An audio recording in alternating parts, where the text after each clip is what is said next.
नमस्कार दोस्तों, स्वागत आपका अपने न्यूज चैनल में। तो चलिए बात करते हैं देश व दुनिया की तमाम बड़ी खबरों के बारे में, लेकिन उससे पहले हम आपके लिए डेली लेटेस्ट। सरपंच का चुनाव हारने वाला बना मुख्यमंत्री, राजस्थान सीएम भजन लाल पर कांग्रेस का तीखा हमला, बताया रिमोट कंट्रोल।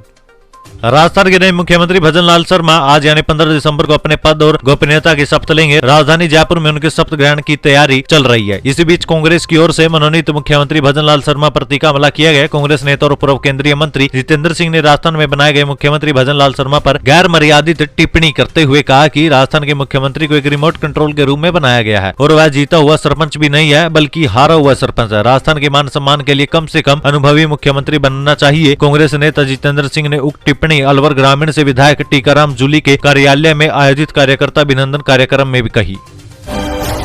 राजस्थान में नई सरकार बनने से पहले एक्शन में अफसर पहले जिस पर हाथ देने से हिचकते थे, अब सीधे कर रहे हैं कार्रवाई। राजस्थान में नई सरकार के गठन से पहले ही सरकारी अधिकारी एक्शन में आ गए हैं। पिछली सरकार में यही अफसर जिन चीजों पर हाथ देने से भी घबराते थे, अब उन्हें सीधे तौर पर अल्टीमेटम दे रहे हैं। ताजा मामला कार्यवाहक मुख्यमंत्री अशोक गहलोत के होम टाउन जोधपुर से सामने आया, जहां के बरकतुल्लाह खान स्टेडियम का बिजली कनेक्शन काट दिया गया है। राजस्थान में बिजली का काम देखने वाली एजेंसी डिस्कॉम ने बरकतुल्लाह खान स्टेडियम का विद्युत कनेक्शन काट दिया। स्टेडियम पर 80 लाख रुपए से ज्यादा बिजली बिल का बकाया है। मालूम हो कि बरकतुल्लाह खान स्टेडियम कार्यवाहक मुख्यमंत्री अशोक गहलोत के बेटे वैभव गहलोत के अधीन आता है। वैभव गहलोत राजस्थान क्रिकेट एसोसिएशन के अध्यक्ष है। ऐसे में पिछली सरकार में सरकारी विभाग के अधिकारी इस पर हाथ डालने से भी हिचकते थे, लेकिन अब सत्ता बदलते ही सीधे कार्रवाई कर रहे हैं। दरअसल राजस्थान में नई सरकार का गठन होना बाकी और मंत्रिमंडल का विस्तार होना भी अभी बाकी है, लेकिन सरकार के मुखिया का नाम सामने आने के साथ ही सरकारी विभाग भी हरकत में आने लगे हैं और सरकार बदलते ही पिछली सरकार के दौरान बकाया रिकवरी की शुरुआत भी कर दी गई है। मथुरा के शाही ईदगाह मस्जिद में सर्वे की मिली इजाजत तो असाउद्दीन अवैसी बोले, मुसलमानों के सम्मान को ठेस पहुंचाना ही मकसद। मथुरा के कृष्ण जन्मभूमि मंदिर से सटी शाही ईदगाह मस्जिद का सर्वे एडवोकेट कमिश्नर से कराने की इलाहाबाद हाईकोर्ट ने अनुमति दे दी है। इसको लेकर ऑल इंडिया मजलिस ए इत्तेहादुल मुस्लिमीन के चीफ असाउद्दीन अवैसी ने सवाल उठाते हुए कहा कि कानून का मजाक बना दिया। हैदराबाद से सांसद असाउद्दीन अवैसी ने कहा, इलाहाबाद हाईकोर्ट ने शाही ईदगाह मस्जिद का सर्वे कराने की इजाजत दे दी। बाबरी मस्जिद केस के फैसले के बाद मैंने कहा था कि संघ परिवार यानी कि RSS की शरारत बढ़ेगी। अवैसी ने कहा कि मथुरा विवाद 10 को पहले मस्जिद कमेटी और मंदिर ट्रस्ट ने आपसी सहमति से सुलझा लिया था। काशी, मथुरा या लखनऊ की टीले वाली मस्जिद हो, कोई भी समझौते को पढ़ सकता है। इन विवादों को एक नया ग्रुप उछाल रहा है। उन्होंने आगे कहा कि प्लेसेस ऑफ वर्शिप एक्ट अभी भी है, लेकिन इस ग्रुप ने कानून और न्यायिक प्रक्रिया का मजाक बना दिया। सुप्रीम कोर्ट को मामले में 9 जनवरी को सुनवाई करनी थी, तो ऐसी क्या जल्दी थी कि सर्वे कराने का फैसला देना पड़ा।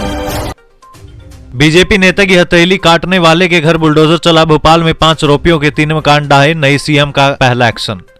भोपाल में बीजेपी नेता की हथेली काटने वाले 5 आरोपियों के 3 घर गुरुवार को बुलडोजर चलाकर ढा दिए गए हैं। आरोपियों ने 5 दिसंबर को तलवार मारकर भाजपा झुग्गी झोपड़ी प्रकोष्ठ अरेरा मंडल के महामंत्री देवेंद्र सिंह ठाकुर की हथेली काट दी थी। हमले के 9वें दिन आरोपियों पर कार्रवाई हुई। डॉक्टर मोहन यादव के मुख्यमंत्री बनने के बाद ये पहला एक्शन है। 5 दिसंबर को जनता कॉलोनी में रहने वाले आरोपियों ने साई बोर्ड के पास देवेंद्र सिंह पर हमला किया था। कोलार SDM आशुतोष गोस्वामी की अगुवाई में पहुंची नगर निगम की टीम ने इन आरोपियों के घरों पर बुलडोजर चलाया। चीन ने कहा, लद्दाख हमारा हिस्सा, भारत का उसे केंद्र शासित प्रदेश बनाना गलत। आर्टिकल 370 पर भारतीय सुप्रीम कोर्ट का फैसला स्वीकार नहीं। कश्मीर में आर्टिकल 370 को हटाने पर सुप्रीम कोर्ट के फैसले को लेकर चीन ने कहा है कि वो भारत के फैसले को स्वीकार नहीं करता है। चीन के विदेश मंत्रालय की प्रवक्ता माओ निंग ने कहा है कि इस फैसले का बीजिंग पर कोई फर्क नहीं पड़ता है। भारत चीन बॉर्डर का पश्चिमी हिस्सा हमेशा से चीन का रहा है। चीन ने आगे कहा, हमने कभी भी भारत को एक तरफा और अवैध तौर पर स्थापित केंद्र शासित प्रदेश लद्दाख को मान्यता नहीं दिया। भारत के सुप्रीम कोर्ट के फैसले से यह सच्चाई नहीं बदल सकती कि सीमा का पश्चिमी हिस्सा चीन का है। इससे पहले मंगलवार को माओ निंग ने कश्मीर मामले पर कहा था कि भारत और पाकिस्तान के बीच लंबे समय से विवाद चल रहा है, इसे शांतिपूर्ण तरीके से UNSC के प्रस्तावों के तहत सुलझाना जरूरी है। चीन ने कहा कि दोनों पक्षों को बातचीत और चर्चा के जरिए मसले को सुलझाना चाहिए ताकि क्षेत्र में शांति और स्थिरता बनाई जा सके। श्री कृष्ण जन्मभूमि शाही ईदगाह परिसर का सर्वे होगा। हाईकोर्ट ने हिंदू पक्ष की याचिका स्वीकार की। 13.37 एकड़ जमीन का सर्वे करेंगे कोर्ट कमिश्नर।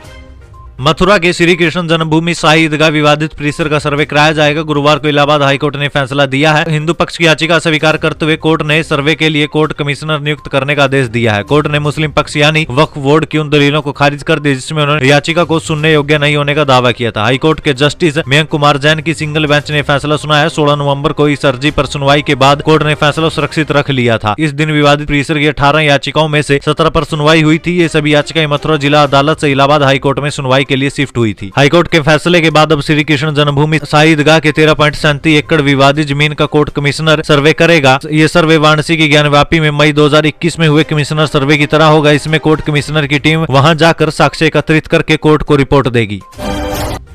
राम रहीम पर हाईकोर्ट की हरियाणा सरकार को फटकार, पूछा डेरा मुखी की तरह क्या दूसरे को कैदियों को भी मिल रही है पेरोल। डेरा सच्चा सौदा मुखी गुरमीत राम रहीम की पेरोल के खिलाफ शिरोमणि गुरुद्वारा प्रबंधक कमेटी SGPC की याचिका पर बुधवार को पंजाब एंड हरियाणा हाईकोर्ट ने हरियाणा सरकार को फटकार लगाते हुए कहा कि वह इस मामले में जवाब देने से क्यों बच रही है। कार्यवाहक चीफ जस्टिस रितु बहारी की बेंच ने हरियाणा सरकार से पूछा कि जिस तरह समय समय पर डेरा मुखी को पेरोल का लाभ दिया जा रहा है, उसी तरह दूसरे कैदियों को भी ये लाभ दिया जा रहा है या नहीं। डेरा मुखी पर सरकार जरूरत से ज्यादा ही मेहरबान तो नहीं है। ऐसे में बताया जाए कि समय समय पर किन कैदियों को लगातार हाईकोर्ट ने हरियाणा सरकार से इन सवालों के जवाब मांगे हैं। इस मामले पर अगली सुनवाई अब 13 फरवरी को होगी। संसद सिक्योरिटी ब्रेक के 6 किरदार, 2 ने सदन में हंगामा, 2 ने बाहर प्रदर्शन किया, 2 प्लानिंग में शामिल थे, एक दूसरे से ऑनलाइन मिले थे। संसद पर आतंकी हमले के 22 साल बाद एक बार फिर सुरक्षा में सेंध लगी। लोकसभा में 2 युवक विजिटर गैलरी से कूदे और पीले रंग का धुआं उड़ाने लगे। सुरक्षा में सेंध लगाने वाले दोनों लोगों को पहले सांसदों ने पीटा, फिर पुलिस के सुपुर्द कर दिया। अभी तक की जांच में इस सिक्योरिटी ब्रेक के 6 किरदार सामने आए। 2 ने सदन के अंदर हंगामा किया, 2 ने सदन के बाहर प्रदर्शन किया। ये चारों पुलिस की गिरफ्त में है। 2 और लोग प्लानिंग में शामिल थे। इनमें से एक ने सभी को अपने घर में ठहराया था। उसे पुलिस ने पत्नी समेत हिरासत में ले लिया। हालांकि पत्नी 6 आरोपियों में शामिल नहीं है, एक अभी भी फरार है। नए चेहरों के हाथ में कमान क्या चाहते हैं पीएम मोदी और अमित शाह। शिवराज सिंह चौहान, वसुंधरा राजे और रमन सिंह जैसे दिग्गज नेताओं को चुनने की बजाय पार्टी ने मोहन यादव, भजन लाल शर्मा और विष्णुदेव साय को मुख्यमंत्री के पद दिए हैं। बीजेपी ने हफ्ते भर से अधिक चले मंथन के बाद इन तीनों नामों पर मोहर लगाई। मध्य प्रदेश और राजस्थान में पार्टी ने 2-2 डिप्टी सीएम भी बनाए हैं। बीजेपी के इन चुनावों को 2024 के उसकी बड़ी रणनीति के तौर पर देखा जा रहा है। जानकारों का मानना है कि पार्टी इन पदों पर जो लोग चुने हैं उसके जरिए जातिगत समीकरणों को भी साधने की कोशिश कर रही है, ताकि विपक्ष जाति को लोकसभा चुनाव में हथियार की तरह इस्तेमाल न कर सके। इसके साथ ही ये अटल बिहारी वाजपेयी और लाल कृष्ण आडवाणी के समय में चुने गए मुख्यमंत्री का दौर खत्म होने का भी संकेत देता है। हालांकि चुनावों के पहले ही तीनों पूर्व मुख्यमंत्रियों को बीजेपी ने संकेत देने शुरू कर दिए थे कि अब नए चेहरों को जिम्मेदारी दी जाएगी। हैदराबाद के कराची बेकरी में गैस सिलेंडर फटा, 15 घायल, 6 मजदूरों की हालत गंभीर, ज्यादातर मजदूर उत्तर प्रदेश के रहने वाले।